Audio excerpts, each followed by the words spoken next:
Google ಮ್ಯಾಪ್ಗೆ shock ಬಂತು ಸ್ವದೇಶಿ app. ಇನ್ಮೇಲೆ ಎಲ್ಲಾ ಕಾಣುತ್ತೆ. ಗೂಗಲ್ ಮ್ಯಾಪ್ ಹಳ್ಳಿಯಿಂದ ದಿಲ್ಲಿವರೆಗೂ, ಬೀದರ್ನಿಂದ ಬೆಂಗಳೂರಿನ ತನಕ ಎಲ್ಲಾ ಕಡೆ ಗೂಗಲ್ ಮ್ಯಾಪ್ ಬಳಕೆ ಆಗ್ತಿದೆ. ಯಾವ ಕಡೆ ಅಂತ ವಿಂಡೋ ಹೊರಗೆ ಹಾಕಿ ದಾರಿ ಹೋಗೋರನ್ನ ಕೇಳದ ರೀತಿ ಸೀದಾ ಮನೆ ಒಳಗೆ ಅಥವಾ ಹೋಗೋ ಜಾಗದ ಗೇಟಿನ ಮುಂದೆ ಕರ್ಕೊಂಡು ಹೋಗಿ ನಿಲ್ಲಿಸೋ ರೀತಿ ಗೂಗಲ್ ಮ್ಯಾಪ್ ಡೆವಲಪ್ ಆಗಿದೆ. ಭಾರತದಲ್ಲಿ ಈ ಗೂಗಲ್ ಮ್ಯಾಪ್ಗೆ ಅತಿ ದೊಡ್ಡ ಮಾರ್ಕೆಟ್ ಕೂಡ ಇದೆ. ಯಾವ ಲೆವೆಲ್ಗೆ ಅಂದ್ರೆ ಇಂಟರ್ ಸ್ಟೇಟ್ ಟ್ರಾವೆಲ್ ಮಾಡೋರು ಕೂಡ ಸೀದಾ ಪಕ್ಕದ ರಾಜ್ಯ ಅಥವಾ ಉತ್ತರ ಭಾರತದ ಯಾವುದೋ ರಾಜ್ಯಕ್ಕೆ ಡ್ರೈವ್ ಮಾಡ್ಕೊಂಡು ಹೋಗ್ಬೇಕು ಅನ್ನೋರು ಕೂಡ ತಲೆ ಕೆಡಿಸ್ಕೊಳ್ಳಲ್ಲ. ಈಗ ರೂಟ್ ಗೊತ್ತಿಲ್ಲ ಅಂತ ಮ್ಯಾಪ್ ಹಾಕೊಂಡು ಸುಮ್ಮನೆ ಮ್ಯಾಪ್ ತೋರಿಸ್ದಲ್ಲಿ ಹೋಗ್ತಾರೆ ಅಷ್ಟೇ. ಈಗ ಇದೇ ಗೂಗಲ್ ಮ್ಯಾಪ್ಗೆ ದೊಡ್ಡ ಚಾಲೆಂಜ್ ಎದುರಾಗಿದೆ. ಮ್ಯಾಪಲ್ಸ್ ಅನ್ನೋ ಇಂಡಿಯನ್ ಮ್ಯಾಪ್ ಆಪ್ ಸಂಚಲನ ಸೃಷ್ಟಿಸ್ತಾ ಇದೆ. ಅಷ್ಟೇ ಅಲ್ಲ, ಗೂಗಲ್ ಮ್ಯಾಪ್ ನಲ್ಲಿ ಇರ್ತಾ ಇದ್ದ ಕೆಲ ಸಮಸ್ಯೆಗಳನ್ನ ಕೂಡ ಈ ಮ್ಯಾಪ್ ಪರಿಹಾರ ಮಾಡ್ತಿದೆ. ಅದ್ಭುತವಾಗಿ ದಾರಿ ತೋರಿಸುತ್ತೆ ಅಂತ ಹೇಳ್ತಿದ್ದಾರೆ. ಕೇಂದ್ರ ಸಚಿವರುಗಳು ಇದನ್ನ ಯೂಸ್ ಮಾಡೋಕೆ ಶುರು ಮಾಡಿಬಿಟ್ಟಿದ್ದಾರೆ. ಹಾಗಿದ್ರೆ ಏನಿದು ಮ್ಯಾಪಲ್ಸ್? ಭಾರತದ ರಸ್ತೆಗಳಿಗೆ ಈ ಸ್ವದೇಶಿ ಮ್ಯಾಪ್ ಬೆಸ್ಟ್ ಅಂತ ಹೇಳ್ತಿರೋದು ಯಾಕೆ? ಇದರಲ್ಲಿ ಏನೆಲ್ಲ ಫೀಚರ್ಸ್ ಇವೆ? ದೈತ್ಯ ಗೂಗಲ್ ಮ್ಯಾಪ್ಗೆ ಕಾಂಪಿಟೇಟರ್ ಆಗಿ ಬೆಳೆಯೋಕೆ ಸಾಧ್ಯ ಆಗುತ್ತಾ? ಮ್ಯಾಪಲ್ಸ್ಗೆ ಇರೋ ಚಾಲೆಂಜಸ್ ಏನು? ಎಲ್ಲವನ್ನ ಈ ವಿಡಿಯೋದಲ್ಲಿ ಕ್ವಿಕ್ ಆಗಿ ಎಕ್ಸ್ಪ್ಲೇನ್ ಮಾಡ್ತೀವಿ. ಕಡೆ ತನಕ ಮಿಸ್ ಮಾಡದೆ ನೋಡಿ. ಹಾಗೆ ಇನ್ನೂ ಕೂಡ ಸಬ್ಸ್ಕ್ರೈಬ್ ಮಾಡದೇ ಇರೋ ವೀಕ್ಷಕರಲ್ಲಿ ಕಳಕಳಿಯ ಮನವಿ, ದಯವಿಟ್ಟು ವಿಡಿಯೋ ಕೆಳಗಿರೋ ಸಬ್ಸ್ಕ್ರೈಬ್ ಬಟನ್ ಮೇಲೆ ಕ್ಲಿಕ್ ಮಾಡಿ ಸಬ್ಸ್ಕ್ರೈಬ್ ಮಾಡಿ. ಹಾಗೆ ಪಕ್ಕದ ಬೆಲ್ ಐಕಾನ್ ಮೇಲೆ ಕ್ಲಿಕ್ ಮಾಡೋದನ್ನ ಮರಿಬೇಡಿ ಅಂತ ರಿಕ್ವೆಸ್ಟ್. ಏನಿದು ಮ್ಯಾಪಲ್ಸ್? ಮ್ಯಾಪಲ್ ಸಿಂಪಲ್ ಆಗಿ ಹೇಳೋದಾದ್ರೆ ಇದೊಂದು digital mapping and navigation platform. Same Google map ರೀತಿನೇ ವರ್ಕ್ ಮಾಡುತ್ತೆ. ಮ್ಯಾಪ್ ಮೈ ಇಂಡಿಯಾ ಅನ್ನೋ ಸ್ವದೇಶಿ ಕಂಪನಿ ಇದನ್ನ ಡೆವಲಪ್ ಮಾಡಿದೆ. ಈಗ ಆಲ್ರೆಡಿ ಮ್ಯಾಪಲ್ಸ್ ಅನ್ನೋ ಮೊಬೈಲ್ ಅಪ್ಲಿಕೇಶನ್ ಕೂಡ ರಿಲೀಸ್ ಆಗಿದ್ದು ಆಂಡ್ರಾಯ್ಡ್ ನ ಪ್ಲೇ ಸ್ಟೋರ್ ಮತ್ತು ಆಪಲ್ ನ ಆಪ್ ಸ್ಟೋರ್ ಎರಡು ಕಡೆ ಲಭ್ಯ ಇದೆ. ಅವರ ಈ ವೆಬ್ಸೈಟ್ಗೂ ಹೋಗಿ ನೀವು ಮ್ಯಾಪಲ್ಸ್ ನ ಬಳಕೆ ಮಾಡಬಹುದು. ಇಲ್ಲಿ ಕೆಲ ಯುನಿಕ್ ಫೀಚರ್ಸ್ ನಿಂದ ಸಿಕ್ಕಾಪಟ್ಟೆ ಇದು ಸೌಂಡ್ ಮಾಡ್ತಾ ಇದೆ. ಏನೇನಿದೆ ಮ್ಯಾಪಲ್ಸ್ ನಲ್ಲಿ? ಮೊದಲನೇದಾಗಿ ನಿಖರವಾದ ನಕ್ಷೆ ಇರುತ್ತೆ. ಪ್ರತಿ ರೋಡ್, ಬಿಲ್ಡಿಂಗ್, ಲ್ಯಾಂಡ್ ಮಾರ್ಕ್, ಗಡಿಗಳ ಮಾಹಿತಿಯನ್ನ ಮಲ್ಟಿಪಲ್ ಡೇಟಾ ಸೋರ್ಸ್ ನಿಂದ ಪಡೆದು ವೆರಿಫೈ ಮಾಡಿ ಇಂಟಿಗ್ರೇಟ್ ಮಾಡಲಾಗಿದೆ. ಇದುವರೆಗೆ ಮ್ಯಾಪಲ್ಸ್ 7,500ಕ್ಕೂ ಹೆಚ್ಚು ನಗರಗಳನ್ನ ಕವರ್ ಮಾಡಿದೆ. ರಸ್ತೆ ಹೆಸರು, ಲೇನ್ಸ್, ಒನ್ ವೇ ರೂಲ್ ಸೇರಿ ನಗರಗಳ ಪ್ರತಿ ಏರಿಯಾ ಮಾಹಿತಿ ಇದರಲ್ಲಿ ಲಭ್ಯ ಇದೆ. ಆದ್ರೆ ಆಲ್ರೆಡಿ ಒಂದಿಷ್ಟು ಲಭ್ಯ ಇದೆ, ಉಳಿದವನ್ನ ಆದಷ್ಟು ಬೇಗ ಅಪ್ಡೇಟ್ ಮಾಡಲಾಗುತ್ತೆ. ಹಾಗೆ 8 ಲಕ್ಷಕ್ಕೂ ಅಧಿಕ ಹಳ್ಳಿಗಳನ್ನ ಕವರ್ ಮಾಡಲಾಗಿದೆ. ಹಳ್ಳಿಗಳ ಕನೆಕ್ಟಿಂಗ್ ರಸ್ತೆಗಳು, ಶಾಲೆ, ಪಂಚಾಯಿತಿಗಳು ಮತ್ತು ಹೆಲ್ತ್ ಕೇರ್ ಸೆಂಟರ್ ಸೇರಿ ವಸತಿ ಪ್ರದೇಶದ ಮಾಹಿತಿ ಕೂಡ ಲಭ್ಯ ಇದೆ. ಹಾಗೆ ಎಲ್ಲಾ ಬಗೆಯ ಲಕ್ಷಾಂತರ ಕಿಲೋಮೀಟರ್ ರಸ್ತೆಗಳು, ಉದಾಹರಣೆಗೆ ನ್ಯಾಷನಲ್ ಹೈವೇ, ಎಕ್ಸ್ಪ್ರೆಸ್ ವೇ, ರಾಜ್ಯ ಹೈವೇ, ಹಳ್ಳಿಗಳ ರಸ್ತೆಗಳು ಸೇರಿವೆ. ಇವುಗಳನ್ನ ಕಾಲಕಾಲಕ್ಕೆ ಅಪ್ಡೇಟ್ ಕೂಡ ಮಾಡ್ತಾ ಇದ್ದಾರೆ. ನಿಖರ ನಕ್ಷೆಯನ್ನು ಒದಗಿಸ್ತಾ ಇದ್ದಾರೆ. ಇನ್ನು ಮ್ಯಾಪಲ್ಸ್ ಕಾಂಪ್ಲೆಕ್ಸ್ ಫ್ಲೈಓವರ್ ಜಂಕ್ಷನ್ ಗಳ 2D ವ್ಯೂ ಕೊಡುತ್ತೆ. ಇದರಿಂದ ಚಾಲಕರಿಗೆ ಯಾವುದೇ ಕನ್ಫ್ಯೂಷನ್ ಇಲ್ಲದೆ ಸರಿಯಾದ ಮಾರ್ಗದಲ್ಲಿ ಟರ್ನ್ ತಗೊಳ್ಳೋಕೆ ಸಾಧ್ಯ ಆಗುತ್ತೆ. ಈಗ ಒಂದು ಜಂಕ್ಷನ್ಗೆ ಹೋಗಿದ್ದೇವೆ, ಕೆಳಗೊಂದು ರೋಡ್ ಹೋಗಿದೆ, ಮೇಲ್ ಫ್ಲೈಓವರ್ ಹೋಗಿದೆ. ಮ್ಯಾಪ್ ನಲ್ಲಿ ಸ್ಟ್ರೈಟ್ ಆಗಿ ಕಾಣಿಸ್ತಿದೆ, ಹೆಂಗ್ ಹೋಗಲಿ ಅನ್ನೋ ಕನ್ಫ್ಯೂಷನ್ ಇರುತ್ತೆ. ಮುಂಚೆ ಗೂಗಲ್ ಮ್ಯಾಪ್ಸ್ ನಲ್ಲಿ ತುಂಬಾ ಸಮಸ್ಯೆ ಆಗ್ತಿತ್ತು. ಈಗ ಗೂಗಲ್ ಮ್ಯಾಪ್ ನಲ್ಲಿ ಟೇಕ್ ಫ್ಲೈಓವರ್ ಅಂತ ತೋರಿಸೋಕೆ ಶುರು ಮಾಡಿದ್ದಾರೆ. ಆದ್ರೆ ಮ್ಯಾಪಲ್ಸ್ ನಲ್ಲಿ ಇನ್ನೂ ಒಂದು ಹೆಜ್ಜೆ ಮುಂದಕ್ಕೆ ಹೋಗಿ ಪಕ್ಕದಲ್ಲಿ 2D ಇಮೇಜ್ ಅನ್ನ ತೋರಿಸಿ ಯಾವ ರೀತಿ ಮೇಲಕ್ಕೆ ಹತ್ತಬೇಕು ಅದನ್ನ ಕ್ಲಿಯರ್ ಕಟ್ ಆಗಿ ಎಸ್ಟಾಬ್ಲಿಷ್ ಮಾಡೋಕೆ ಶುರು ಮಾಡಿದ್ದಾರೆ. ಇದು ಇಂಪಾರ್ಟೆಂಟ್. ಇದು ಇದೇ ಸಮಸ್ಯೆಯಿಂದ ಕಳೆದ ವರ್ಷ ಏಪ್ರಿಲ್ 4ನೇ ತಾರೀಕು ದಿಲ್ಲಿ ಲಕ್ನೋ ಹೈವೇನಲ್ಲಿ ಅಪಘಾತ ಉಂಟಾಗಿ 2 ಮಹಿಳೆಯರು ಮೃತಪಟ್ಟಿದ್ರು. ತನಿಖೆ ವೇಳೆ ಗೂಗಲ್ ಮ್ಯಾಪ್ ತೋರಿಸಿದ ತಪ್ಪಾದ ಮಾಹಿತಿಯಿಂದ ದುರಂತ ಆಗಿದೆ ಅಂತ ಪೊಲೀಸರು ಅನುಮಾನ ವ್ಯಕ್ತಪಡಿಸಿದ್ರು. ಹಾಗೆ ಉತ್ತರ ಪ್ರದೇಶದ ಗೋರಖ್ಪುರ ಸಮೀಪ ಗೂಗಲ್ ಮ್ಯಾಪ್ ನಂಬಿಕೊಂಡು ಇನ್ನೂ ರೆಡಿಯೇ ಆಗದ ನ್ಯಾಷನಲ್ ಹೈವೇಗೆ ಕಾರ್ ಹತ್ತಿತ್ತು. ಮುಂಬೈನಲ್ಲಿ ಮಹಿಳೆಯೊಬ್ಬರು ಬ್ಲೈಂಡ್ ಆಗಿ ಗೂಗಲ್ ಮ್ಯಾಪ್ ನಂಬಿಕೊಂಡು ಡ್ರೈವ್ ಮಾಡಿದ್ರಿಂದ ಸೀದಾ ಬ್ರಿಡ್ಜ್ ಕೆಳಗೆ ಹಾರಿ ಕಾರು ನೀರಲ್ಲಿ ಬಿದ್ದು ಹೋಗಿತ್ತು. ವೈಯಕ್ತಿಕ ಅನುಭವ ಕೇಳಿ ನಂದು. ಶಿವಮೊಗ್ಗ ಸೈಡ್ ನಿಂದ ಬರ್ತಿದ್ದ ಟೈಮ್ ನಲ್ಲಿ ಯೂಶುವಲಿ ನಾವೇನ್ ಮಾಡ್ತಾ ಇದ್ವಿ, ಚಿತ್ರದುರ್ಗ ಹತ್ರ ಬಂದು ನ್ಯಾಷನಲ್ ಹೈವೇಗೆ ಕನೆಕ್ಟ್ ಆಗಿ ಅಲ್ಲಿಂದ ಸ್ಟ್ರೈಟ್ ನಾವು ಬೆಂಗಳೂರಿಗೆ ಬರ್ತಾ ಇದ್ವಿ, ತುಮಕೂರು ದಾಟ್ಕೊಂಡು ಬೆಂಗಳೂರಿಗೆ ಬರ್ತಾ ಇದ್ವಿ. ಆದ್ರೆ ಒಂದ್ಸಲ ಏನಾಯ್ತು, ಕೆಲ ತಿಂಗಳುಗಳ ಹಿಂದೆ, ಆಲ್ಮೋಸ್ಟ್ ಲಾಸ್ಟ್ ಇಯರ್ ಅಂತ ಕಾಣುತ್ತೆ, ಹೊಸ ಹೈವೇ ತೋರಿಸ್ತೀನಿ ಅಂತ ಗೂಗಲ್ ಮ್ಯಾಪ್ ಆ ರೂಟ್ ತೋರಿಸ್ತು. ಅದೇನೋ ಅಂಡರ್ ಕನ್ಸ್ಟ್ರಕ್ಷನ್. ನನಗೇನು ಗೊತ್ತು, ಮ್ಯಾಪ್ ತೋರಿಸ್ತಲ್ಲ ಅಂತ ನಾನು ಹೋದೆ. ನೋಡಿದ್ರೆ ಸೇಮ್ ಇದೇ ರೀತಿ ಹಿಂಗೆ ಮೇಲೆ ಫ್ಲೈಓವರ್ ಹತ್ತಿ ಮುಂದಕ್ಕೆ ಹೋದ್ರೆ ಅರ್ಧಕ್ಕೆ ತುಂಡಾಗಿದೆ, ಮುಂದೆ ಇಲ್ಲ ಫ್ಲೈಓವರು. ಆ ರೀತಿ ಕೆಲವೊಂದು ಕಡೆ ರೋಡಲ್ಲಿ ಹೋಗ್ಬಿಟ್ಟಿದ್ದೀವಿ, 100 ಕಿಲೋಮೀಟರ್ ಹೋಗ್ಬಿಟ್ಟಿದ್ದೀವಿ. ಆಮೇಲೆ ನೋಡಿದ್ರೆ ಮುಂದೆ ರೋಡ್ ಇಲ್ಲ, ಕಲ್ಲು ಹುಲ್ಲೆಲ್ಲ ಹಾಕಿಟ್ಟಿದ್ದಾರೆ, ಇನ್ನು ಕನ್ಸ್ಟ್ರಕ್ಷನ್ ಆಗ್ತಿದೆ. ವಾಪಸ್ ಹೆಂಗೆ ಬರೋದು ಗೊತ್ತಿಲ್ಲ, ಲೇಟ್ ನೈಟ್ ಆಗಿದೆ, ಬಹಳ ಸಮಸ್ಯೆ ಆಯಿತು. ಆಮೇಲೆ ಎಷ್ಟೋ ಕಿಲೋಮೀಟರ್ ಹಳ್ಳಿ ಗಾಡಿನ ಸಣ್ಣ ರೋಡಲ್ಲಿ ಟ್ರಾವೆಲ್ ಮಾಡಿ ಲೇಟ್ ನೈಟ್, ಆಮೇಲೆ ಅದೆಲ್ಲೋ ಸೀದಾ ಹಾಸನ ಸೈಡ್ ಬಂದು ಕನೆಕ್ಟ್ ಆಗಿ ಹಾಸನ ಬೆಂಗಳೂರು ಹೈವೇ ಮೂಲಕ ಆಮೇಲೆ ಬೆಂಗಳೂರಿಗೆ ಬರಂಗಾಯ್ತು. ಎಲ್ಲಿಂದ ಶಿವಮೊಗ್ಗದಿಂದ ಹೊರಟಿರೋದು ನಾವು, ಎಲ್ಲಿಗೆ ಬರಬೇಕಾಗಿತ್ತು ನಾವು, ಆಮೇಲೆ ಹಾಸನ ರೋಡಿಗೆ ಕನೆಕ್ಟ್ ಆಗಿಬಿಟ್ಟು ಬೆಂಗಳೂರಿಗೆ ಬರುವಂತ ಪರಿಸ್ಥಿತಿ ಬಂತು. ಇನ್ನು ವರದಿಯಲ್ಲಿ ಮುಂದುವರಿಯುವ ಮುನ್ನ 7 Sands ಟೂರಿಸಂ ಕಂಪನಿ ಪುರಿ ಜಗನ್ನಾಥಕ್ಕೆ ಹೊಸ ಟ್ರಿಪ್ ಅನ್ನ ಆಯೋಜನೆ ಮಾಡಿದೆ. 3 night 4 day ಟ್ರಿಪ್ ಇದು. ಪುರಿ ಜಗನ್ನಾಥ, ಕೋನಾರ್ಕ, ಬಿರಾಜದೇವಿ ಶಕ್ತಿಪೀಠ, ಭುವನೇಶ್ವರ್, ಧೌಲಿ, ಉದಯಗಿರಿ ಮತ್ತು ಸ್ಕಂದಗಿರಿ, ಕಟಕ್ ಎಲ್ಲ ಹೋಗೋದಿರುತ್ತೆ. ಕೇವಲ 31,700 ರೂಪಾಯಿ ಮಾತ್ರ. ಹೊರಡೋ ದಿನ ಡಿಸೆಂಬರ್ 9, 2025. ಆ ಆಸಕ್ತರು ಈ ನಂಬರ್ಗೆ ಕಾಲ್ ಮಾಡಿ. ಬನ್ನಿ ಈಗ ವರದಿಯಲ್ಲಿ ಮುಂದುವರಿಯೋಣ. ಹೀಗೆ ಗೂಗಲ್ ಮ್ಯಾಪ್ ಎಷ್ಟೇ ಪರ್ಫೆಕ್ಟ್ ಇದ್ರೂ ಕೂಡ, ಎಷ್ಟೇ ಅಡ್ವಾನ್ಸ್ಡ್ ಆಗಿದ್ರು ಕೂಡ ಈ ರೀತಿ ಎಡವಟ್ಟುಗಳು ಕೂಡ ಆಗಿವೆ. ಹಾಗಂತ ಮ್ಯಾಪ್ ಮೈ ಇಂಡಿಯಾದಲ್ಲಿ ಎಲ್ಲ ಪರ್ಫೆಕ್ಟ್ ಇರುತ್ತೆ, ಗೂಗಲ್ಗೆ ಸರಿಸಾಟಿ ಅಂತ ಹೇಳಲ್ಲ. ಗೂಗಲ್ನಷ್ಟು ಲೈವ್ ಅಪ್ಡೇಟ್ ಸಿಗದೆ ಇರ್ಬೋದು, ಟ್ರಾಫಿಕ್ ಅಪ್ಡೇಟ್ ಸಿಗದೆ ಇರ್ಬೋದು, ಗೂಗಲ್ನಷ್ಟು ಫಾಸ್ಟ್ ಆಗಿ ಅಲ್ಲಿ ಎಲ್ಲವೂ ಅಪ್ಡೇಟ್ ಆಗದೇ ಇರಬಹುದು, ಡೇಟಾಬೇಸ್ ಚಿಕ್ಕದಿರೋದ್ರಿಂದ. ಬಟ್ ಒಂದು ಹೊಸ ಇಂಡಿಯನ್ ಕಂಪನಿ ಶುರುವಾಗಿದೆ, ಒಂದು ಪ್ರಯತ್ನ ಪಡ್ತಾ ಇದ್ದಾರೆ. ಹಾಗಾಗಿ ನಿಮಗೆ ಮಾಹಿತಿ ಕೊಡೋ ಪ್ರಯತ್ನ ಇದ್ರ ಬಗ್ಗೆ. ಮ್ಯಾಪಲ್ಸ್ ಇಂದ ನಮಗೆ ಯಾವುದೇ ರೀತಿ ಕಮರ್ಷಿಯಲ್ ಕೊಲಾಬರೇಷನ್ ಇಲ್ಲ, ಕಾಂಟ್ಯಾಕ್ಟೇ ಆಗಿಲ್ಲ ನಮಗೂ ಅವ್ರಿಗೂ. ಆದರೆ ಬಿಗ್ ಫಾರಿನ್ ಕಂಪನೀಸ್ ಮುಂದೆ ಝೋಹೋ ಹೇಗೆ ಪ್ರಯತ್ನ ಪಟ್ಟಾಗ ನಾವು ಅದ್ರ ಬಗ್ಗೆ ಮಾಹಿತಿ ಕೊಟ್ಟು, ಹಾಗೆ ದೈತ್ಯ ಕಂಪನಿಗಳ ವಿರುದ್ಧ ಸೆಟೆದು ನಿಂತ್ಕೊಂಡು ನಮ್ದು ಭಾರತದೊಂದು ಕಂಪನಿ ಮಾಡ್ಕೊಂಡು ಏನೋ ಒಂದು ಪ್ರಯತ್ನ ಪಡ್ತೀವಿ ಅಂತ ಹೊರಟಿದಾರಲ್ಲ, ಅದರಲ್ಲಿ ಕೆಲವೊಂದಷ್ಟು ಅಟ್ರಾಕ್ಟಿವ್ ಫೀಚರ್ಸ್ ಕೂಡ ಇದೆ. ಅದನ್ನು ನಿಮಗೆ ಮಾಹಿತಿ ಕೊಡೋ ಪ್ರಯತ್ನ ಇದು.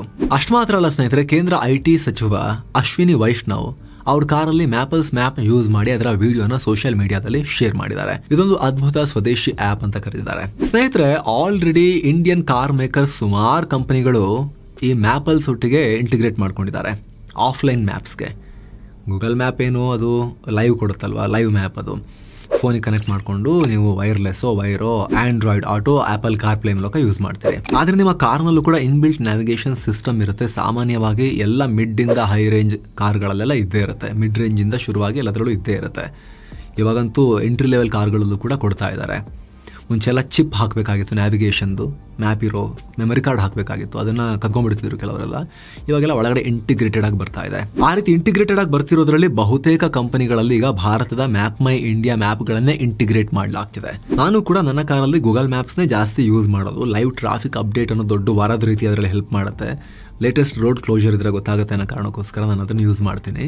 ಕೆಲ ಗಂಟೆಗಳದ್ದು ಕೂಡ ಅಪ್ಡೇಟ್ ಸಿಗುತ್ತೆ ಅಂತ ಹೇಳಿ. ಆದರೆ ಸ್ನೇಹಿತರೆ, ನಾನು ಆಗಾಗ ಮ್ಯಾಪ್ ಮೈ ಇಂಡಿಯಾದ ಮ್ಯಾಪಲ್ಸ್ ಮ್ಯಾಪ್ ಏನಿದೆ ಅದು ಕೂಡ ಕಾರಲ್ಲಿ ಏನು ಇನ್ಬಿಲ್ಟ್ ಇದೆ ಅದನ್ನು ಕೂಡ ಯೂಸ್ ಮಾಡಿದ್ದೀನಿ. ಮೇಲೆ ಹೇಳಿದ ವಿಚಾರಗಳು ಸ್ವಲ್ಪ ನಿಜನೇ. ಎಸ್ಪೆಷಲಿ ಫ್ಲೈಓವರ್ ಹತ್ತಕ್ಕಿದ್ದಾಗ ಕೆಳಗೆ ಯಾವುದು ಫ್ಲೈಓವರ್ನ ಪಾತಿ ಅದು ಕರೆಕ್ಟಾಗಿ ಡಿಸ್ಟಿಂಕ್ಟ್ ಮಾಡಿ ಅದನ್ನು ಸಪ್ರೇಟ್ ಮಾಡಿ ತೋರಿಸೋದಾಗಿರ್ಬೋದು. ಸ್ವಲ್ಪ ಒಂಥರ 2D 3D ಸ್ಟೈಲ್ನಲ್ಲಿ ಗ್ರಾಫಿಕಲಿ ರಿಚ್ ಆಗಿ ತೋರಿಸೋದಾಗಿರ್ಬೋದು. ಡೈವರ್ಷನ್ಸ್ ಎಲ್ಲ ಇದ್ದಾಗ ಅದು ಸ್ವಲ್ಪ ಎಫೆಕ್ಟಿವ್ ಆಗಿ ಮಾಡುತ್ತೆ ಈ ಮ್ಯಾಪ್ ಮೈ ಇಂಡಿಯಾದ ಮ್ಯಾಪ್. ಅಷ್ಟು ಮಾತ್ರ ಅಲ್ಲ, ಇನ್ನೊಂದು ಅದ್ಭುತವಾಗಿರೋ ಫೀಚರ್ ಏನಿದೆ ಅಂದರೆ ಇದರಲ್ಲಿ ಹೈವೇನಲ್ಲಿ ಹೋಗುವಾಗ ಮುಂದೆ ಎಷ್ಟು ಟೋಲ್ ಇದೆ ಮತ್ತು ಟೋಲ್ಗೆ ಎಷ್ಟು ಅಮೌಂಟ್ ಕಟ್ಟಬೇಕಾಗುತ್ತೆ ಅನ್ನೋದನ್ನು ಕೂಡ ಕ್ಯಾಲ್ಕುಲೇಟ್ ಮಾಡಿ ತೋರಿಸುತ್ತೆ. ಗೂಗಲ್ನಲ್ಲೂ ಬಂದಿದೆ, ಇವರು ಕೂಡ ಅದನ್ನು ತೋರಿಸ್ತಾ ಇದ್ದಾರೆ. ಏನು ಸ್ನೇಹಿತರೆ, ಒಂದು ಸಣ್ಣ ರಿಮೈಂಡರ್, ಮಸ್ತ್ ಮಗ ಪ್ರೀಮಿಯಂ ಮೆಂಬರ್ಶಿಪ್ ಶುರುವಾಗಿದೆ. ದಿನಕ್ಕೆ ₹1 ಕಮ್ಮಿ ದರದಲ್ಲಿ ನೀವು ಕೂಡ ಮೆಂಬರ್ ಆಗ್ಬೋದು. ಅಲ್ಲಿ ಮೆಂಬರ್ಸ್ ಓನ್ಲಿ ಎಕ್ಸ್ಕ್ಲೂಸಿವ್ ವಿಡಿಯೋಸ್ ಬರ್ತಾ ಇದೆ, ಲೈವ್ ಇಂಟರಾಕ್ಷನ್ ಕೂಡ ಅಲ್ಲಿ ಸಿಗುತ್ತೆ ಮೆಂಬರ್ಸ್ಗೆ. ಆ ಮೆಂಬರ್ ಓನ್ಲಿ ವಿಡಿಯೋಸ್ಗೆ ನಮ್ಮ ಚಾನಲ್ ಕಡೆಯಿಂದ ಹಾಕೋ ಯಾವುದೇ ಆಡ್ಸ್ ಕೂಡ ಇರೋದಿಲ್ಲ. ಇದರಿಂದ ನಾವು ಇನ್ನೂ ಉತ್ತಮ ಗುಣಮಟ್ಟದ ವರದಿಯನ್ನ ತರೋಕೆ ಶಕ್ತಿ ಸಿಗುತ್ತೆ ಕೂಡ. ಆಂಡ್ರಾಯ್ಡ್ ಯೂಸರ್ಸ್ ವಿಡಿಯೋ ಕೆಳಗಿರೋ ಜಾಯಿನ್ ಬಟನ್ ಮೇಲೆ ಕ್ಲಿಕ್ ಮಾಡಿ, ಹಾಗೆ ಆಪಲ್ ಯೂಸರ್ಸ್ ಡಿಸ್ಕ್ರಿಪ್ಷನ್ ಮತ್ತು ಪಿನ್ ಕಾಮೆಂಟ್ ಅನ್ನು ಚೆಕ್ ಮಾಡಿ. ಬನ್ನಿ ವರದಿಗೆ ವಾಪಸ್ ಆಗೋಣ. ಲೋಕಲ್ ಭಾಷೆ ಗೂಗಲ್ ಮ್ಯಾಪ್ಸ್ ರೀತಿ ಇದರಲ್ಲೂ ಕೂಡ ನ್ಯಾವಿಗೇಷನ್ ಮತ್ತು ರೂಟ್ ಗೈಡೆನ್ಸ್ ಲೋಕಲ್ ಭಾಷೆಯಲ್ಲಿ ಲಭ್ಯ ಇದೆ. ಕನ್ನಡ, ತಮಿಳು, ಗುಜರಾತಿ ಸೇರಿ ಒಟ್ಟು 9 ಸ್ಥಳೀಯ ಭಾಷೆಗಳಲ್ಲಿ ಲಭ್ಯ ಇದೆ. ಟರ್ನ್ ಬೈ ಟರ್ನ್ ನ್ಯಾವಿಗೇಷನ್ ಇರುತ್ತೆ. ಜೊತೆಗೆ ಮ್ಯಾಪ್ ಮೈ ಇಂಡಿಯಾದ ಮ್ಯಾಪಲ್ಸ್ ಆ್ಯಪ್ ಅನ್ನ ಇನ್ಸ್ಟಾಲ್ ಮಾಡ್ಕೊಂಡಾಗ, ಅಂದರೆ ಕಾರಲ್ಲಿ ಇನ್ಬಿಲ್ಟ್ ಇರುತ್ತಲ್ಲ, ಅದು ಲೈವ್ ಇರೋದಿಲ್ಲ, ಅದು ಆಫ್ಲೈನ್ ಇರುತ್ತೆ, ಅದು ಲೈವ್ ಅಪ್ಡೇಟ್ ಸಿಗಲ್ಲ ಅದರಲ್ಲಿ. ಆದರೆ ನೀವು ಆ್ಯಪ್ ಇನ್ಸ್ಟಾಲ್ ಮಾಡಿಕೊಂಡು ಅದನ್ನು ಯೂಸ್ ಮಾಡ್ಕೊಂಡು ಹೋಗ್ತೀರಿ ಅಂತ ಹೇಳಿದ್ರೆ ನಿಮ್ಮ ಫೋನ್ನಲ್ಲಿ, ಅದರಲ್ಲಿ ಈಗ ರಿಯಲ್ ಟೈಮ್ ಟ್ರಾಫಿಕ್ ಗೈಡೆನ್ಸನ್ನು ಕೂಡ ಇಂಟಿಗ್ರೇಟ್ ಮಾಡೋಕೆ ಶುರು ಮಾಡಿದ್ದಾರೆ. ಎಲ್ಲಿ ಸಿಗ್ನಲ್ಸ್ ಇದೆ, ಟ್ರಾಫಿಕ್ ಜಾಮ್ ಆಗಿದೆಯಾ, ಯಾವ ರೂಟ್ನಲ್ಲಿ ಹೋದರೆ ವೇಗವಾಗಿ ಹೋಗ್ಬೋದು, ಆ ಮಾಹಿತಿಯನ್ನು ಕೂಡ ಕೊಡೋಕೆ ಶುರು ಮಾಡಿದ್ದಾರೆ. ಇದಕ್ಕಾಗಿ Mappls on ground sensors, government traffic control systems ಡೇಟಾವನ್ನ ಬಳಕೆ ಮಾಡ್ಕೊಳ್ತಾ ಇದ್ದಾರೆ. ಜೊತೆಗೆ ಯೂಸರ್ ಮೂವ್ಮೆಂಟ್ ಡೇಟಾ, ಅಂದ್ರೆ ಒಂದು ನಿರ್ದಿಷ್ಟ ಪ್ರದೇಶದಲ್ಲಿ ವಾಹನಗಳು ಸ್ಲೋ ಆಗಿ ಹೋಗ್ತಿದಾವ, ಫಾಸ್ಟ್ ಆಗಿ ಹೋಗ್ತಿದಾವ ಅನ್ನೋ ಮಾಹಿತಿ ಪಡ್ಕೊಂಡು ಅದನ್ನ ಬಳಕೆದಾರರಿಗೆ ಕೊಡ್ತಾರೆ. ಹಾಗೆ ಈ ಲಾಕ್ ಅಥವಾ ಎಲೆಕ್ಟ್ರಾನಿಕ್ ಲೊಕೇಶನ್ ಅನ್ನೋ ಅದ್ಭುತ ಫೀಚರ್ ಕೂಡ ಇದೆ. ಇದರ ಸಹಾಯದಿಂದ ಪ್ರತಿ ಪ್ಲೇಸ್ಗೂ 6 ಕ್ಯಾರೆಕ್ಟರ್ನ ಒಂದು ಯೂನಿಕ್ ಕೋಡ್ ಸೆಟ್ ಮಾಡ್ಕೋಬಹುದು. ಇದು ಹಳ್ಳಿಗಳಲ್ಲೂ ಕೂಡ ವರ್ಕ್ ಆಗುತ್ತೆ. ಇದರಿಂದ ನೀವು ಕಾಮರ್ಸ್ ಡೆಲಿವರಿ ಅಥವಾ ಯಾರಿಗಾದ್ರೂ ನಿಮ್ಮ ಲೊಕೇಶನ್ ಕೊಡುವಾಗ ಬಹಳ ಯೂಸ್ಫುಲ್ ಆಗುತ್ತೆ. ನಿಮ್ಮ ಮನೆ ನಂಬರ್, ಊರು, ಸ್ಟ್ರೀಟ್ ಇಷ್ಟಿಷ್ಟು ಉದ್ದದ ಅಡ್ರೆಸ್ ಕೊಡೋ ಬದಲಾಗಿ ಜಸ್ಟ್ 6 ಡಿಜಿಟ್ನ ಕೋಡ್ ಕೊಟ್ಟರೆ ಸಾಕು, ಆ ಮ್ಯಾಪ್ ಅಲ್ಲಿ ಕರ್ಕೊಂಡು ಹೋಗುತ್ತೆ ಕೋಡ್ ಹಾಕಿದ್ರೆ. 5ನೇದಾಗಿ ಮ್ಯಾಪಲ್ಸ್ನಲ್ಲಿ ಒಂದಿಷ್ಟು ಸೇಫ್ಟಿ ಫೀಚರ್ಸ್ನ ಇಂಟಿಗ್ರೇಟ್ ಮಾಡಲಾಗಿದೆ. ಕೆಲ ಸ್ಪೆಸಿಫಿಕ್ ರೋಡ್ಗಳಲ್ಲಿ ಸ್ಪೀಡ್ ಲಿಮಿಟ್ನ ಅಲರ್ಟ್ ಕೊಡುತ್ತೆ. ಹಾಗೆ ಮುಂದೇನಾದರೂ ಅಪಘಾತ ಪೀಡಿತ ವಲಯ, ಆಕ್ಸಿಡೆಂಟ್ ಪ್ರೋನ್ ಝೋನ್ ಇದ್ರೆ ಅದರ ಬಗ್ಗೆ ಕೂಡ ಚೆನ್ನಾಗಿ ಮಾಹಿತಿ ಕೊಡುತ್ತೆ. ಇನ್ನು ಈ ಆ್ಯಪ್ನಲ್ಲಿ ಡ್ರೈವರ್ ಮಾನಿಟರಿಂಗ್ DMS ಮತ್ತು advanced driver assistance system ADAS integrate ಮಾಡಿದೀವಿ ಅಂತಾನೂ ಹೇಳ್ತಿದ್ದಾರೆ. ಹಾಗೆ ನೀವು ಕಾರಲ್ಲಿ ಈ ಮ್ಯಾಪ್ಸ್ನ ಯೂಸ್ ಮಾಡ್ತಿದ್ರೆ ಹೈವೇನಲ್ಲಿರೋ ಪ್ರತಿ ಲೇನ್ ಬಗ್ಗೆ ಕೂಡ ಮಾಹಿತಿ ಕೊಡುತ್ತೆ. ಒಂದು ಹೈವೇ ಬಗ್ಗೆ ಮಾತ್ರ ಅಲ್ಲ, ಲೇನ್ ಬೈ ಲೇನ್ ನಿಮಗೆ ಮಾಹಿತಿ ಕೊಡುತ್ತೆ. 6 ಲೇನ್ ಹೈವೇ ಆದರೆ ಈ ಕಡೆ 3, ಆ ಕಡೆ 3 ಕ್ಲಿಯರ್ ಮಾಹಿತಿ ಕೊಡುತ್ತೆ. ಅಷ್ಟು ಮಾತ್ರ ಅಲ್ಲ, ಯಾವ ಲೇನ್ ಬಳಸಿ ಹೈವೇನಿಂದ ಎಕ್ಸಿಟ್ ಅಥವಾ ಎಂಟ್ರಿ ಆಗಬೇಕು ಅನ್ನೋದ್ರ ಅಕ್ಯುರೇಟ್ ಆಗಿ ಅದನ್ನ ನಿಮಗೆ ಗ್ರಾಫಿಕಲಿ ತೋರಿಸುತ್ತೆ. ಈಗ ಮುಖ್ಯವಾಗಿರೋ ಪ್ರಶ್ನೆ, ಗೂಗಲ್ ವರ್ಸಸ್ ಮ್ಯಾಪಲ್ಸ್ ಯಾವುದು ಬೆಸ್ಟ್? ಸ್ನೇಹಿತರೆ, ಗೂಗಲ್ ಮ್ಯಾಪ್ಸ್ ಗೆ ಹೋಲಿಸಿದ್ರೆ ಮ್ಯಾಪಲ್ಸ್ ಭಾರತದ ಮಾರ್ಕೆಟ್ಗೆ ಸೂಕ್ತ ಅಂತ ಹೇಳ್ತಿದ್ದಾರೆ. ಯಾಕಂದ್ರೆ ಮ್ಯಾಪಲ್ಸ್ ನ ಪರ್ಟಿಕ್ಯುಲರ್ ಆಗಿ ಭಾರತವನ್ನ ಮೈಂಡ್ ಅಲ್ಲಿ ಇಟ್ಕೊಂಡು ಡಿಸೈನ್ ಮಾಡಲಾಗಿದೆ. ಇದಕ್ಕೆ ನಮ್ಮ ಇಸ್ರೋದ ನಾವಿಕ್ ಮತ್ತು ಇತರ ಸ್ಯಾಟಲೈಟ್ ಡೇಟಾಗಳನ್ನ ಕೂಡ ಫೀಡ್ ಮಾಡಲಾಗುತ್ತೆ. ಹೀಗಾಗಿ ಡೀಟೇಲ್ಡ್ ನಕ್ಷೆ ಕೊಡೋಕೆ ಹೆಚ್ಚಿನ ಆಕ್ಸೆಸ್ ಸಿಗುತ್ತೆ ಅಂತ. ಇದ್ರ ಜೊತೆಗೆ ಗೂಗಲ್ ಭಾರತದ ಬಳಕೆದಾರರ ಡೇಟಾನ ಬೇರೆ ದೇಶದಲ್ಲಿ ಸರ್ವರ್ಗಳಲ್ಲಿ ಸ್ಟೋರ್ ಮಾಡ್ತಾರೆ. ಆದ್ರೆ ಮ್ಯಾಪಲ್ಸ್ ತನ್ನ ಡೇಟಾವನ್ನ ಭಾರತದಲ್ಲೇ ಸ್ಟೋರ್ ಮಾಡುತ್ತೆ. ಇದರಿಂದ ನಮ್ಮ ಡೇಟಾ ನಮ್ಮ ದೇಶದಲ್ಲೇ ಇರುತ್ತೆ, ನಮ್ಮ ದೇಶದ ಕಾನೂನಿನ ಪ್ರೊಟೆಕ್ಷನ್ಗೆ ಅದು ಒಳಪಡುತ್ತೆ. ಮ್ಯಾಪಲ್ಸ್ ಚಾಲೆಂಜಸ್.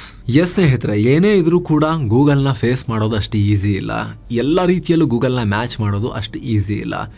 ಭಾರತದಲ್ಲಿ ಗೂಗಲ್ ಮ್ಯಾಪ್ಸ್ಗೆ ಸುಮಾರು 6 ಕೋಟಿ ಆಕ್ಟಿವ್ ಬಳಕೆದಾರರಿದ್ದಾರೆ. ಬಹುತೇಕ ಆಂಡ್ರಾಯ್ಡ್ ಫೋನ್ ನಲ್ಲಿ ಗೂಗಲ್ ಮ್ಯಾಪ್ ಬೈ ಡಿಫಾಲ್ಟ್ ಇರುತ್ತೆ. ಇವರನ್ನೆಲ್ಲ ಸಡನ್ ಆಗಿ ಮ್ಯಾಪಲ್ಸ್ಗೆ ಸ್ವಿಚ್ ಮಾಡಿಸೋದು ಕಷ್ಟ. ಎರಡನೇದಾಗಿ ಮ್ಯಾಪ್ ಡೇಟಾ ಕಲೆಕ್ಷನ್ಗೆ ಸಿಕ್ಕಾಪಟ್ಟೆ ಖರ್ಚಾಗುತ್ತೆ. ಗೂಗಲ್ ಅದಕ್ಕಾಗಿ ಅಂತಾರಾಷ್ಟ್ರೀಯ ಮಟ್ಟದಲ್ಲಿ ಸ್ಯಾಟಲೈಟ್ ಡೇಟಾಗೋಸ್ಕರನೇ ಪಾರ್ಟ್ನರ್ಶಿಪ್ ಮಾಡಿಕೊಳ್ಳುತ್ತೆ. ಅಫ್ಕೋರ್ಸ್ ಮ್ಯಾಪಲ್ಸ್ಗೆ ಸರ್ಕಾರ ಮತ್ತು ಇಸ್ರೋದಿಂದ ಸಪೋರ್ಟ್ ಸಿಗ್ಬೋದು, ಆದರೆ ಅದನ್ನೆಲ್ಲ ಸರಿಯಾಗಿ ಇಂಪ್ಲಿಮೆಂಟ್ ಮಾಡಬೇಕಾಗತ್ತೆ. ಅಲ್ಲದೆ ಗೂಗಲ್ಗೆ ಕೋಟ್ಯಾಂತರ ಯೂಸರ್ಸ್ ಇಂದ ಡೇಟಾ ಸಿಗ್ತಿದೆ. ಮ್ಯಾಪಲ್ಸ್ ಈ ವಿಚಾರದಲ್ಲಿ ತುಂಬಾ ಹಿಂದೆ ಇದೆ. ಲೈವ್ ಟ್ರಾಫಿಕ್ ಡೇಟಾ ವಿಚಾರಕ್ಕೆ ಬಂದಾಗ ಗೂಗಲ್ ತುಂಬಾ ಮುಂದಿರೋದು ಯಾಕೆ ಅಂತ ಹೇಳಿದ್ರೆ ಹೆಚ್ಚಿನ ಜನ ಅದನ್ನ ಬಳಸ್ತಿರೋದ್ರಿಂದ. ಮೂರನೇದಾಗಿ ಟೆಕ್ನಾಲಜಿ ಮತ್ತು ಇಕೋಸಿಸ್ಟಮ್. ಗೂಗಲ್ ತನ್ನದೇ ಆದ ಎಕೋಸಿಸ್ಟಮ್ ನ ಡೆವಲಪ್ ಮಾಡಿಕೊಂಡಿದೆ. ಗೂಗಲ್ ಬಳಿ ದೊಡ್ಡ ಪ್ರಮಾಣದಲ್ಲಿ ಎಐ ಮತ್ತು ಕ್ಲೌಡ್ ಇಕೋಸಿಸ್ಟಮ್ಗಳಿವೆ. ಎಲ್ಲಾ ಕಡೆ ಗೂಗಲ್ ನ ಅಸಿಸ್ಟೆಂಟ್ ಅನ್ನ, ಜೆಮಿನೈ ಅಸಿಸ್ಟೆಂಟ್ ಅನ್ನ ಪರ್ಫೆಕ್ಟ್ ಆಗಿ ಇಂಟಿಗ್ರೇಟ್ ಮಾಡಲಾಗಿದೆ. ಆದ್ರೆ ಮ್ಯಾಪಲ್ಸ್ ಇದನ್ನೆಲ್ಲ ಹೊಸದಾಗಿ ಹ್ಯಾಂಡಲ್ ಮಾಡೋದನ್ನ ಕಲಿಬೇಕು. ಅಷ್ಟು ಮಾತ್ರ ಅಲ್ಲ, ಆಪ್ ಡೌನ್ಲೋಡ್ ಮಾಡ್ಕೊಂಡು ಯೂಸ್ ಮಾಡಕ್ಕೆ ಬೈಕ್ ನಲ್ಲಿ ಯೂಸ್ ಮಾಡೋರಿಗೆ ಓಕೆ, ಅದನ್ನ ಹೆಂಗ್ ಸಿಕ್ಕಿಸ್ಕೊಂಡು ಮುಂದೆ ನೋಡ್ಕೊಂಡು ಹೋಗಬಹುದು ಮ್ಯಾಪಲ್ಸ್ ಆಪ್ ಅನ್ನ. ಆದ್ರೆ ಕಾರ್ಗಳಲ್ಲಿ ದೊಡ್ಡ ಡಿಸ್ಪ್ಲೇನಲ್ಲಿ ಮ್ಯಾಪ್ ನೋಡೋಕೆ ಇಷ್ಟಪಡ್ತಾರೆ ಜನ. ಅಲ್ಲಿ ಇಂಟಿಗ್ರೇಟ್ ಆಗಿರೋದು ಎರಡೇ ಅಲ್ವಾ ಸದ್ಯಕ್ಕೆ. ಲೈವ್ ಮ್ಯಾಪ್ ಬೇಕು ಅಂದ್ರೆ ಎರಡೇ ಇಂಟಿಗ್ರೇಟ್ ಆಗಿರೋದು. ಯಾವುದು? ಆಂಡ್ರಾಯ್ಡ್ ಆಟೋ ಮತ್ತು ಆಪಲ್ ಕಾರ್ ಪ್ಲೇ. ಫೋನ್ನಲ್ಲಿರುವಂಥ ಮ್ಯಾಪ್ ನಿಮ್ಮ ಕಾರ್ನ ಸ್ಕ್ರೀನ್ ಮೇಲೆ ಪ್ರೊಜೆಕ್ಟ್ ಆಗೋಕೆ ದೊಡ್ಡದಾಗಿ ನಿಮ್ಮ ಫೋನ್ ಆರಾಮಾಗಿ ಡಿಸ್ಪ್ಲೇ ಆಫ್ ಮಾಡಿ ಕೆಳಗಿಟ್ರು ಕೂಡ ಚಾರ್ಜ್ ಆಗ್ತಾ ಇರುತ್ತೆ. ಆದ್ರೆ ಫೋನ್ ನ ಶಕ್ತಿಯನ್ನ ಬಳಸ್ಕೊಂಡು ನಿಮ್ಮ ಕಾರ್ ನಿಮಗೆ ಮ್ಯಾಪ್ ಅಲ್ಲಿ ತೋರಿಸ್ತಿರುತ್ತೆ. ಆಂಡ್ರಾಯ್ಡ್ ಆಟೋ ಮತ್ತು ಆಪಲ್ ಕಾರ್ ಪ್ಲೇ ವೈರ್ಡ್ ಇದೆ, ವೈರ್ಲೆಸ್ ಕೂಡ ಇದೆ. ಮುಂಚೆ ಎಲ್ಲ ಫೋನಿಗೆ ಕೇಬಲ್ ಕನೆಕ್ಟ್ ಮಾಡಿದ್ರೆ ಅಲ್ಲಿ ಸ್ಕ್ರೀನ್ ಅಲ್ಲಿ ತೋರಿಸ್ತಾ ಇತ್ತು ಕಾರಲ್ಲಿ. ಈಗ ವೈರ್ಲೆಸ್ ಕೂಡ ಬಂದ್ಬಿಟ್ಟಿದೆ. ಆ ಲೆವೆಲ್ ನ ಇಂಟಿಗ್ರೇಷನ್ ಆಗಿ ಹೋಗಿದೆ ಕಾರ್ಗಳಲ್ಲಿ ಮತ್ತು ಫೋನ್ಗಳಲ್ಲಿ ಆಂಡ್ರಾಯ್ಡ್ ಆಟೋ ಮತ್ತು ಆಪಲ್ ಕಾರ್ ಪ್ಲೇ. ಆ ಕನ್ವೀನಿಯನ್ಸ್ ಇದೆ ಅಲ್ಲಿ. ಜಸ್ಟ್ ವಾಯ್ಸ್ ಕಮಾಂಡ್ ಮೂಲಕ ಯೂಟ್ಯೂಬ್ ಮ್ಯೂಸಿಕ್ ಪ್ಲೇ ಮಾಡಬೇಕಾ, ಅಥವಾ ಯಾರಿಗಾದ್ರೂ ಕಾಲ್ ಮಾಡು ಅಂತ ಹೇಳ್ಬೇಕಾ, ಬಂದಿರೋ ಮೆಸೇಜ್ ನ ಜೋರಾಗಿ ಓದಿ ಹೇಳು ಅಂತ ಹೇಳ್ಬೇಕಾ, ಒಂದು ಸ್ಟಾಪ್ ಆಡ್ ಮಾಡು ಅಂತ ಹೇಳ್ಬೇಕಾ, ಅಥವಾ ನನ್ನನ್ನ ನಿಯರ್ ಬೈ ಫ್ಯೂಲ್ ಸ್ಟೇಷನ್ಗೆ ಡ್ರೈವ್ ಮಾಡ್ಕೊಂಡು ಹೋಗು ಅಂತ ಹೇಳ್ಬೇಕಾ, ಎಲ್ಲವೂ ಕೂಡ ಆಂಡ್ರಾಯ್ಡ್ ಆಟೋನಲ್ಲಿ ಅದ್ಭುತವಾಗಿ ಇಂಟಿಗ್ರೇಟ್ ಆಗಿದೆ. ಹಾಗಿರ್ಬೇಕಾದ್ರೆ ಒಂದು ಮೌಂಟ್ ಇಟ್ಕೊಂಡು ಮೊಬೈಲ್ ಫೋನ್ ಅನ್ನು ಹಿಂಗೆ ಇಟ್ಕೊಂಡು ಅದರಲ್ಲಿ ಮ್ಯಾಪ್ ನೋಡ್ತಾ ಹೋಗೋದು ಕಾರ್ ಯೂಸರ್ಸ್ಗೆ ಅಷ್ಟು ಕನ್ವೀನಿಯಂಟ್ ಆಗದೆ ಇರಬಹುದು. ಈಗ ಮತ್ತೆ ಆರಂಭದಲ್ಲೇ ಕಾರಲ್ಲಿ ಯೂಸ್ ಮಾಡಿದೀನಿ ಅಂತ ಹೇಳಿದ್ರಲ್ಲ, ನೀವು ಕೇಳಬಹುದು. ಅದು ಆಫ್ಲೈನ್ ಮ್ಯಾಪ್ಸ್ ಕಾರಲ್ಲಿ ಇಂಟಿಗ್ರೇಟ್ ಆಗಿದೆ. ಕಾರ್ನ ಸಿಸ್ಟಮ್ ನಲ್ಲೇ ಇದೆ, ಫೋನ್ ಕನೆಕ್ಟೇ ಮಾಡೋದು ಬೇಡ. ಕಾರ್ ನ್ಯಾವಿಗೇಷನ್ ಸಿಸ್ಟಮ್ ಅನ್ನು ಯೂಸ್ ಮಾಡಿಕೊಂಡು ಅದರಲ್ಲಿ ಹೋದಾಗ ಸುಮಾರು ಕಾರ್ಗಳಲ್ಲಿ ಈಗ ಮ್ಯಾಪ್ ಮೈ ಇಂಡಿಯಾದ ಮ್ಯಾಪಲ್ಸೇ ಇದೆ ಇನ್ಬಿಲ್ಟ್. ಅದು ಲೈವ್ ಅಲ್ಲ, ಅದು ಎಮರ್ಜೆನ್ಸಿಗಳಲ್ಲಿ ಯೂಸ್ ಆಗ್ಬೋದು. ಆದರೆ ಹೆಚ್ಚಿನ ಜನ ಲೈವ್ ಮ್ಯಾಪನ್ನೇ ಪ್ರಿಫರ್ ಮಾಡೋದ್ರಿಂದ ಸದ್ಯಕ್ಕೆ ಕಾರ್ಗಳಲ್ಲಿ ಮ್ಯಾಪ್ ಮೈ ಇಂಡಿಯಾದ ಮ್ಯಾಪಲ್ಸ್ ಆಂಡ್ರಾಯ್ಡ್ ಆಟೋವನ್ನ ಅಥವಾ ಆಪಲ್ ಕಾರ್ ಪ್ಲೇನ ರಿಪ್ಲೇಸ್ ಮಾಡೋದು ಸ್ವಲ್ಪ ದೂರದಲ್ಲೇ ಇದೆ. ಯಾಕಂದರೆ ಆಲ್ರೆಡಿ ಎಕ್ಸ್ಪ್ಲೈನ್ ಮಾಡಿದ ಕಾರಣಗಳಿಂದಾಗಿ. ಇದಕ್ಕೆ ಸಂಬಂಧಪಟ್ಟಂತೆ ನಿಮ್ಮ ಒಪಿನಿಯನ್ ಏನು ಸ್ನೇಹಿತರೆ? ಕಾಮೆಂಟ್ ಮಾಡಿ ತಿಳಿಸಿ. Thank you so much. ಆಗಲೇ ಹೇಳಿದ ಮಸ್ಮಗ ಪ್ರೀಮಿಯಂ ಮೆಂಬರ್ಶಿಪ್ನಲ್ಲಿ ಆಸಕ್ತಿ ಇರೋರು ಅದನ್ನು ಕನ್ಸಿಡರ್ ಮಾಡಬಹುದು. ಮತ್ತೆ ಭೇಟಿ ಆಗ್ತಿರೋಣ. ನಮಸ್ತೆ ಸ್ನೇಹಿತರೆ.